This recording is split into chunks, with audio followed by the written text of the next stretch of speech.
লক্ষ্মীপুরে পোষা পাখি মারা যাওয়াকে কেন্দ্র করে ঘটে গেছে এক হৃদয় বিদারক ঘটনা। সদর উপজেলার পার্বতীনগর ইউনিয়নের দিলশাদপুর গ্রামে ছোট ভাইয়ের ছুরিকাঘাতে প্রাণ হারিয়েছে বড় ভাই আল আমিন। পুলিশ ও স্থানীয় সূত্রে জানা যায় 10 বছর বয়সী বাবুর একটি পোষা পাখি ছিল। বুধবার সকালে একটি বিড়াল পাখিটিকে মেরে ফেললে বাবু সারাদিন কান্নাকাটি করছিল।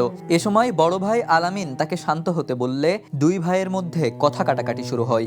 এক পর্যায়ে রাগের বশে বাবু ঘর থেকে একটি ছুরি এনে আল আমিনের বুকে আঘাত করে।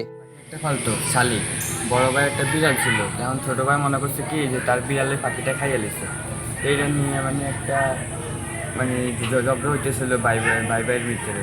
তো ছোটো ভাই কী করছে, ঘরেরটা যাই মানুষের জব্দ হয়েছিল, ছোটো ভাই ঘরেরটা যায় ছুরি আনি এখানে আর বুকে বাই করতে গেছে আর কুসুমটা আঘাত হয়েছে। পরিবারের সদস্যরা দ্রুত তাকে উদ্ধার করে নোয়াখালী জেনারেল হাসপাতালে নিয়ে গেলে কর্তব্যরত চিকিৎসক তাকে মৃত ঘোষণা করেন। লক্ষ্মীপুরের অতিরিক্ত পুলিশ সুপার হুসাইন মোহাম্মদ রায়হান কাজেমি জানান, ঘটনাটি অত্যন্ত মর্মান্তিক। পুলিশ ঘটনাস্থল পরিদর্শন করেছে এবং ঘটনার প্রকৃত কারণ তদন্ত করে প্রয়োজনীয় আইনগত ব্যবস্থা গ্রহণ করা হবে। একটি পোষা পাখির মৃত্যুকে কেন্দ্র করে দুই ভাইয়ের জীবনে নেমে আসে ভয়াবহ ট্র্যাজেডি, যা পুরো এলাকায় শোক ও বিস্ময়ের সৃষ্টি করেছে।